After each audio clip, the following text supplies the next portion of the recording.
do Flamengo, mano. Que atropelamento, né? O Flamengo passou o carro, passou por cima do Juventude. Juventude não viu a cor da bola, né? Essa é a verdade. O Juventude hoje não viu a cor da bola, cara. O Flamengo não teve piedade. Foi um verdadeiro atropelamento, foi um massacre. Essa vitória do Flamengo precisava de um jogo assim, né? O Flamengo precisava de um resultado desse. Ainda bem que conseguiu. O Pedro de cara aí, já metendo 2 gols logo. 2 gols de cara. Será que o homem tem ou não tem estrela, né? Será que o homem é brabo? 2 golaços. 2 golaços não, né? Um foi um golaço de cabeça. Poucos atacantes conseguiriam fazer aquele gol ali, né? Aquilo ali é coisa para Pedro, Verratti, não é para qualquer um, não. Fundamental nesse elenco que viajou e a esperança para essa vitória é Pablo Verratti, o maior artilheiro estrangeiro da história do clube nesse século, com 46 gols. Ele já é o artilheiro do Brasileirão ao lado do Arrascaeta com 3 gols e o artilheiro também da Sul-Americana com 3 gols. Está numa fase iluminada, amigos, nos últimos 5 jogos. São 6 gols marcados pelo Pirata da Colina. É quem tem salvado também, se a gente pode falar assim, né? Esse trabalho, porque o caldo já poderia ter entornado há um tempo sem o Verratti. O Vasco, desde a estreia do Fábio Carille, comparando exatamente, né, o que o Jufo falava, da força de São Januário, então jogando em casa e jogando fora. Quando joga em casa, 70,4% de aproveitamento, tem o dobro de gols marcados do que sofridos. Fora de casa, aí já muda, né, 45,8%, com 11 gols marcados e 10 gols sofridos. A conta já fica muito apertada. E jogar contra o Ceará lá, vamos conversar, né? Não vai ser fácil para ninguém. Não vai ser fácil, nunca foi e não vai ser fácil para o Vasco, né, Mar? Não. O Ceará, se você observar até a escalação, você vai entender, o Ceará vai ter dificuldade na Série A do Campeonato Brasileiro, porque tem muitos jogadores, tem poucos jogadores que seriam titulares nos outros 19 times. Entretanto, esse time já entendeu qual é a do Condé, qual é a do técnico Léo Condé, foi campeão cearense assim, e é um time que vende qualquer bola muito caro, muito caro. É um time que disputa, que fisicamente várias vezes se impõe no meio campo. Então, quando esse time relaxar, ele vai ter problema. Até agora, esse time não relaxou. E é isso que o Vasco deve encontrar. Um time que está, apesar de derrota na última rodada, um time que está muito ligado no que está acontecendo e que sabe que precisa ter os pontos em casa. E aí bate com o que o Jufo está trazendo, né? O desempenho do Vasco fora de casa não é bom. O desempenho do Ceará em casa é o time que vai vender caro. E vale lembrar, esse time quase ganhou do Red Bull Bragantino na primeira rodada. Sim. Chegou a fazer um 2-0 que tinha alguma tranquilidade. Depois, no segundo tempo, acho que recuou demais. Sai na frente também, não foi? Na partida Sim, contra o Juventude, 1-0, gol do Alan. E depois toma a virada também. Quer dizer, olha como é um adversário duro, e aí vai voltar naquela conversa que foi tão polêmica e discutida do Vasco no jogo contra o Corinthians, que é o de poupar ou não os jogadores. Dessa vez, pelo que o Jufo contou pra gente, não é aquela questão de tirar todo o time. Acho que ele aprendeu, né? Mas tira pelo menos uma peça importante aí, que é o Coutinho, Jailson. Tira o Coutinho, que tá vivendo uma fase... Acho que é a melhor, a gente pode falar, né? A melhor fase do Coutinho desde que ele retornou ao Vasco. Sim. E eu já citei isso aqui também, mas somo muito ao Nuno Moreira. A chegada do Nuno Moreira. A chegada dele auxiliando muito essa subida, né, o crescimento, né, do Coutinho, porque tá jogando bola, tá com um pouco menos responsabilidade, porque o Nuno Moreira faz o corredor, mas é um cara organizador que não tem medo da bola. Não correria, que se o Coutinho der o passe, a bola vai voltar nele de qualquer forma. Não, é um cara que é tranquilo com a bola no pé. Mas o Coutinho também, a gente sabe das condições físicas do Coutinho. Então, o cara, ele viu nesse jogo, ó, deve ter sido avisado, vai ter que segurar nesse jogo. Mas aí já também não é igual o Corinthians. Não tirar 8 jogadores para enfrentar o Corinthians fora de casa. Não, e é compreensível tirar o Coutinho. Exatamente. Que é o que a gente estava falando. Okay. Depois vai ter o Flamengo... E depois já tem o Lanús, e ainda esse mês tem a Copa do Brasil. Não, agora dá para entender. Sim. Não dava para entender contra o Corinthians tirar 8. Tirar todo mundo. De uma vez. Agora dá para entender, mas só em relação ao campo que o Marra falou, você vai citar. Não, vou falar de calendário do Vasco, pode seguir. Não, mas só para citar em relação ao que o Marra falou, o ataque do Ceará. O Pedro Raul, muito bem. Ailon também, o Galeano também. O Fernando Sobral no meio-campo, que é um cara de combate. Então, e já sabe o que o treinador pede. Por exemplo, fica um bloco um pouco mais baixo, se for apertado, quebra no Pedro Raul. E o Pedro Raul está conseguindo fazer a parede, está conseguindo escorar. Então, a partir do Pedro Raul, o time vai à frente com 2 caras que são muito rápidos. O Ailon e o Galeano são muito rápidos. Então, o Vasco, quando subir, vai subir com os laterais, provavelmente, porque é a válvula de escape desse time do Vasco, o PH de um lado e o Piton do outro. E aí, assim, né, Jair, rapidamente, só a torcida do Vasco tem que ter paciência para entender que em alguns jogos, talvez seja interessante não jogar com a linha alta, cara. Sim. Mas está jogando fora de casa, assim, vai jogar sempre? Talvez não seja sempre. Mas hoje... Esse de hoje é um jogo para isso. Problema do Ceará. Não, porque o Carilli acho que não vai se intimidar em fazer isso. Mas aí o torcedor fica, é covarde, é isso, aquilo. E ele já está ali na esquina, né? Aí... Já era.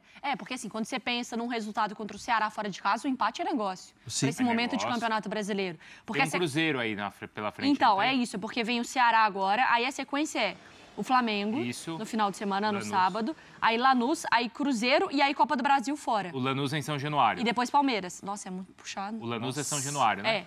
É assim, Vasco contra Flamengo, lá no Rio, com o mando do Vasco. Oi, Jufo. Aí Lanús, Cruzeiro fora, Operário Copa do Brasil fora, e aí Palmeiras em casa, aí Sul-Americano. Enfim. Aí foi, né? Semanalmente, o Marcelo Santana e o Fábio Carilli, o Marcelo Santana, executivo de futebol do Vasco, o homem forte do futebol, e o Fábio Carilli se reúnem para traçar as prioridades da equipe. E a Sul-Americana é uma prioridade muito grande para esse ano, visto que o Vasco está sem ganhar um título desde 2016, é um título internacional e uma vaga mais fácil, podemos dizer assim, para a Conmebol Libertadores. Então, essa sequência de viagens, o Vasco vai ter ainda o Cruzeiro e vai ter o Cruzeiro ainda também fora, uma sequência de jogos fora de casa. Então, esse jogo contra o Ceará foi discutido que era uma partida para tentar poupar mais jogadores por conta das outras partidas que o Vasco ainda vai ter. É lógico que o jogo contra o Corinthians ficou com uma impressão muito ruim, porque poupou, eu acho que até demais, a torcida não gostou disso. Mas também era um jogo que o Vasco tinha o planejamento, estava planejado e concordado que ia poupar alguns titulares, não 8, a maioria acho que a torcida não esperava, mas que ia poupar grande parte dos titulares por conta do importante jogo contra o Puerto Cabello, e o Vasco olha esse jogo contra o Lanús com a mesma importância. Então, essa viagem contra o Ceará, o Carilli aí poupou principalmente o Coutinho desse desgaste. A escalação para ver se não vai ter mais, né? Mas pelo menos na viagem é só um. Mas deixa eu falar um negócio pra vocês. Eu espero que dessa vez, se eles não sabiam, né, como fazer e tal, que a culpa é óbvia, que é 100% do Carilli, né? Que dessa vez na reunião eles falaram, pode poupar, mas quem você vai poupar? Pra depois não chegar e falar assim, a gente liberou poupar, mas eu não ia saber que eram 8. Você pode perguntar assim, quantos? Quem? Passa uma listinha. Agora eu acho que talvez, né, Jailson? Entenderam que é importante, agora né? Agora não tem essa, né? Tem uma prioridade que é a questão física. E aí eu não estou nem falando de jogador que está perto de estourar, nem de jogador que tem. Para montar o time, você tem que ganhar duelos no meio campo hoje. Você tem que ter jogadores... Tem esses caras, Marra? Tem. No elenco do Vasco tem. Você vai ter mais dificuldade de velocistas. Jogador para recuperar a bola, opa, vamos lá que os caras estão atacando a gente.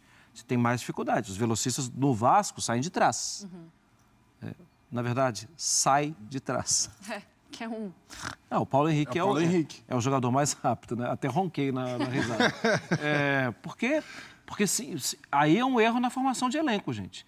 Isso não é exclusividade do Vasco, não sei nem se é um erro ou uma limitação que o time tem mesmo, né? Porque, por exemplo, o Corinthians tem isso também. Sim. E a gente está falando de times, de clubes que têm falado de patamares financeiros diferentes. O Corinthians tem esse erro na montagem de elenco. Sim. Se precisar jogar recuado e lançar um ponta rápido, você vai ter que voltar no tempo para achar esse ponta rápido. E o Vasco também tem dificuldade nisso. Só que talvez o jogo hoje peça. Confronto no meio campo, recuperou a bola cai no Payet. Cadê meu velocista? Não tem. Tá escondido. Não tem. Mas você precisa ganhar os duelos no meio campo. Então, a dúvida é quem vai fazer a dupla com o Hugo Moura, né? No caso, o Hugo Moura tem bastante duelo físico. Aí fica a dúvida em relação ao Jair ou Paulinho. O Jair complementa esse duelo físico, mas sai menos. Acho que tem menos saída do que o Paulinho. Mesmo o Jair no Galo chegava muito. Chegava bem na área. Chegava bem na área. Mas chegava de surpresa. Exatamente. E o Paulinho sobe um pouco mais. Tem que ver o que o Carille vai escolher. E no meio, né, são 3 organizadores. Não tem nenhum velocista. O Nuno Moreira não é velocista. O Payet, que vai jogar hoje, não é velocista. O Garré também não é velocista. São 3 organizadores. Agora, seria um problema não ter o Coutinho, e né? Mas não deveria ser tão grande porque tem o Payet. Gostei dessa conversa, Bruno. E eu não sei, o Jufo está no dia a dia, assim, mas a sensação que eu tenho é que o Payet... Sensação não, é uma constatação. O Payet já empolgou mais. Ele já foi mais protagonista. Hoje virou aquela coisa assim, vamos ver o que rola, né? Não, ali no primeiro ano foi, né? É que eu acho também que... Substituto do Coutinho. É isso. Eu acho que o Jufo pode complementar, porque é isso. Eu acho que antes o Payet, ele era uma estrela... Eu ia falar estrela solitária, mas... Com perdão aos botafoguenses. Mas ele era um protagonista mais solitário nesse Vasco, que agora tem a companhia de uma cria da casa, que é o Coutinho, com um elenco um pouco melhor do que quando o Payet chega também, né, Jufo?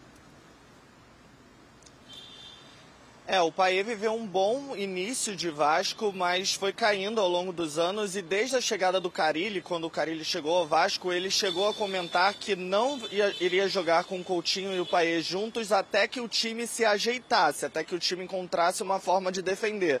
Bom, parece que acho que não encontrou até agora, porque nunca jogaram juntos com o Fábio Carille. Fábio Carille não é muito fã dos dois juntos, entende que é um ou outro, e desde que chegou o Payet é o reserva do Felipe Coutinho. E a diretoria até tinha, ele tem contrato até maio, a diretoria até o final do ano passado tinha o interesse de renovar ganhando menos, porque os salários do Payet também são elevados, a direção do futebol, o Marcelo Santana, entende que o custo-benefício não vale a pena. Então a diretoria tinha interesse de renovar, mas ganhando um pouco menos. Porém, com a chegada do Carille, o Payet foi totalmente para a reserva, virou um reserva da equipe. E aí, por conta dos vencimentos, o Vasco vive meio que um clima de despedida já dele. Ele não fala muito com a imprensa, ele passa sempre direto e meio que vive os últimos momentos aqui no Vasco mesmo. E o clube já até pensa num meia para a janela do meio do ano, ganhando menos do que o Payet recebe. Mas sim, no dia a dia, o Payet é visto como um jogador que a qualquer tá só esperando vencer o contrato para se despedir daqui do clube. Mas né? Não é surpresa para ninguém, né? Quando ele chegou, não tinha nem o Verratti. Eles chegaram na mesma semana, só que o Verratti, quando chega, não é um cara badalado. Depois o Brasil descobriu como esse cara é artilheiro, né? E naquele momento o Payet era um cara badalado. Era um cara badalado, claro. Naquele primeiro momento. E como ajudou muito o Vasco. Como o Vasco não tinha nada. Quem entregou, entrega e entregará é o Verratti. Você não tem dúvida do Verratti. Jufo, obrigada, beijo pra você, boa sequência de trabalho, tá? A gente precisa encerrar aqui o Sport Center. Brilhou hoje o Jufo, hein? Brilhou. Bom, galera do Mengão, é isso aí, vitória importantíssima do Flamengo, né? Segue na liderança, agora com um saldo gigantesco aí de gols, né? O Flamengo meteu 6-0 no Juventude. O Flamengo tem no Campeonato Brasileiro 11 gols, disparado o melhor ataque por causa desse jogo, é claro, né? Se a gente for medir agora, não faz muito sentido. O Ceará tem 7 gols, é o segundo time que mais marcou. E aí, ao lado dele tem o Mirassol, né? Só que eles tomaram bastante gols também. Então, não conta muito assim, não. Não dá para contar muita vantagem. Quando você faz bastante gol, mas também toma muitos gols. O Flamengo sofreu 2 gols até o momento no campeonato. Um gol para o Inter, sofreu um gol do Inter. E o outro gol o Flamengo sofreu foi contra quem, hein? O Flamengo jogou o segundo jogo contra o terceiro jogo, né? Contra o Grêmio. Foi 2-0. E qual foi o jogo, mano, que o Flamengo tomou esse gol que eu não tô lembrado? Dá uma olhada aqui, né? Melhor do que ficar tentando lembrar aí. Vitória, né? O Flamengo saiu para enfrentar o Vitória. Venceu fora de casa. Venceu o Vitória por 2-1. Vitória conseguiu um golzinho ali no final, né? Quase que o Vitória consegue um empate. Não não tô assim ainda bem iludido, né? Vou aguardar um pouco mais, vamos esperar. Palmeiras está muito bem. Palmeiras foi fora de casa, no Beira-Rio, cara.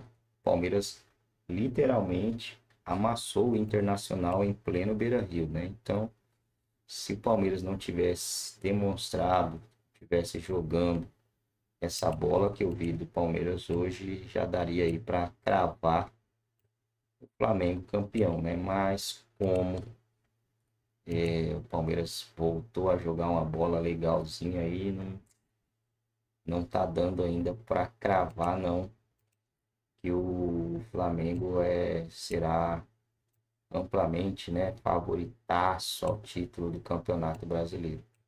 Vamos ter que colocar o pezinho no chão, aguardar um pouco mais para ver se vai ser bem nessa pegada aí. O Flamengo vai continuar nessa pegada, se o Palmeiras vai continuar nessa pegada, né? Vamos torcer para que o Flamengo continue nessa pegada e eu, sinceramente,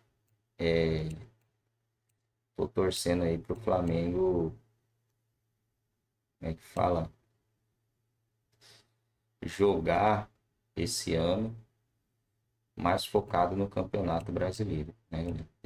Pelo menos eu tô torcendo pro Flamengo dar uma focada aí no Campeonato Brasileiro para tentar buscar esse título aí do Brasileirão, que as Copas é a obra do acaso, né?